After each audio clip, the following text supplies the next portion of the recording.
வணக்கம் தோழர்களே. ரூஸ்டர் செய்தியின் வாயிலாக இன்று மீண்டும் உங்களை சந்திப்பதில் பெரும் மகிழ்ச்சி அடைகின்றேன்.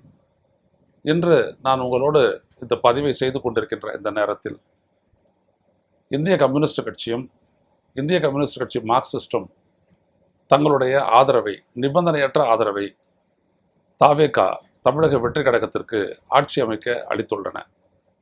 இதன் மூலம் தவேக கட்சியினுடைய பலம் 116 ஆக உயர்ந்திருக்கின்றது.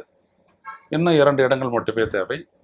அந்த 2 இடங்களுக்கான ஆதரவை விடுதலை சிறுத்தைகளினுடைய கட்சி இன்னும் சிறிது நேரத்தில் அதனுடைய தலைவர் தோல் திருமாவளவன் அவர்கள் அறிவிப்பார்கள் என்று எதிர்பார்க்கப்படுகிறது. எனவே தமிழ்நாட்டில் நேற்று நான் கூறியிருந்தபடி தமிழ்நாட்டில் குடியரசுத் தலைவர் ஆட்சியை அமல்படுத்தி அதிகாரத்தை துஷ்பிரயோகம் செய்யக்கூடிய ஒரு வாய்ப்பு தடுக்கப்பட்டிருக்கிறது. அதுதான் இன்று இந்த ஏற்பட்ட இந்த முடிவின் மூலம் தமிழ்நாட்டு மக்கள் பெறக்கூடிய ஒரு ஜனநாயக ரீதியான நன்மை. தேர்ந்தெடுக்கப்பட்ட ஆட்சி இல்லை எனினும் கூட அதிகமான இடங்களை வெற்றி பெற்ற தமிழக வெற்றி கழகத்தினுடைய தலைமையிலான அந்த ஆட்சி அமைகிறது. இதில் காங்கிரஸ் பங்கேற்கிறது, மந்திரி சபையில் பங்கேற்கிறது.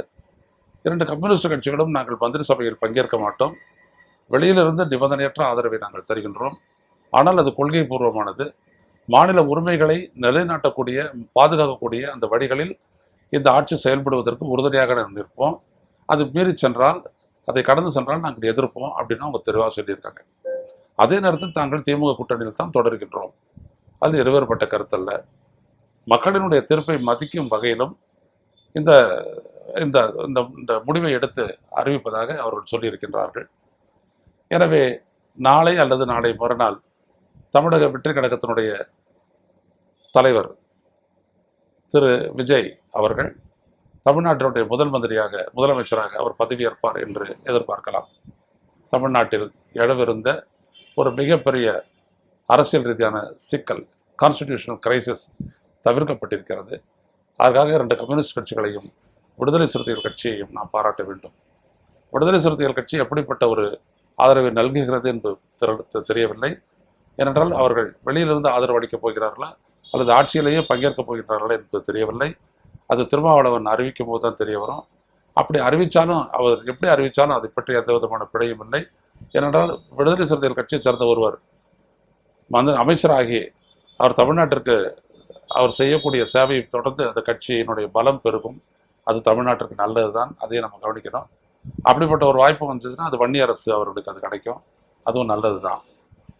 அதுவும் அல்லாமல் இப்பொழுது ஒரு அறிக்கை கொடுத்திருக்கக்கூடிய முன்னாள் முதலமைச்சர் திரு மு க ஸ்டாலின் அவர்கள் திமுக தலைவர் கொடுத்துள்ள அறிக்கையில் இதற்கு மேலாவது உடனடியாக விஜய்க்கு அந்த மந்திரி சபையை அடிக்கக்கூடிய அந்த வாய்ப்பை கொடுத்து, அமைக்கக்கூடிய வாய்ப்பை அளித்து அவருக்கு பதவி பிரமாணம் செய்து வைத்து அந்த ஜனநாயக நடவடிக்கையை தொடர வேண்டும். அதன் மூலம் எல்லா உறுப்பினர்களும் இங்கே பதவியேற்று சட்டசபை அமைக்கப்பட வேண்டும் என்கின்ற முக்கிய கோரிக்கையை விடுத்திருக்கிறார். எனவே இதற்கு மேல் ஆளுநர் எந்த விதமான தாமதமும் செய்யாமல் இதை செய்வார் என்று எதிர்பார்க்கலாம்.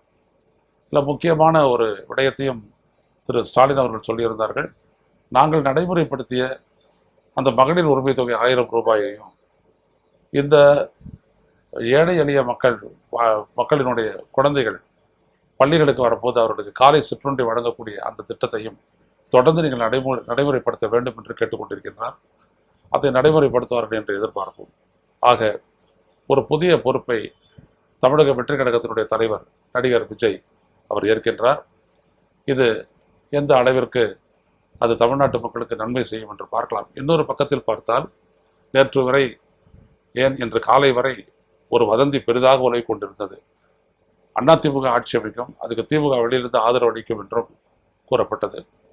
ஆனால் அதெல்லாம் ஒன்றுமில்லை, அப்படியெல்லாம் எதற்கும் சாத்தியமில்லை என்பதெல்லாம் இப்பொழுது நிறுவனமாக்கிவிட்டது. அது மட்டுமல்லாமல் விஜயை காங்கிரஸோடு அவர் அந்த கூட்டணியை வைத்துக் கொண்டு ஆட்சி அமைக்க அந்த ஆதரவை நாடி உள்ளதால் அவரை பழிவாங்கக்கூடிய ஒரு எண்ணத்திற்கு பாஜக ஆளாகி இருக்கிறது.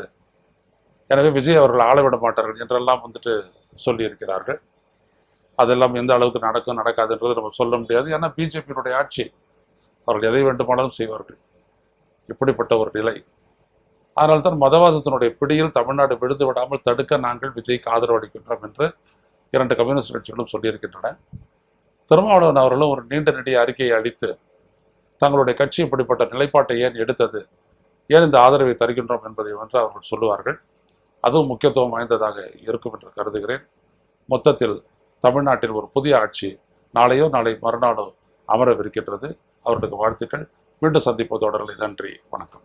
ஊடகம் கார்ப்பரேட் அரசியல்வாதிகளின் கைப்பாவையாக அடிமைகளாக இருந்தது போதும், இனி சாட்டை எடுத்து சுழற்றும் நேரம் வந்துவிட்டது.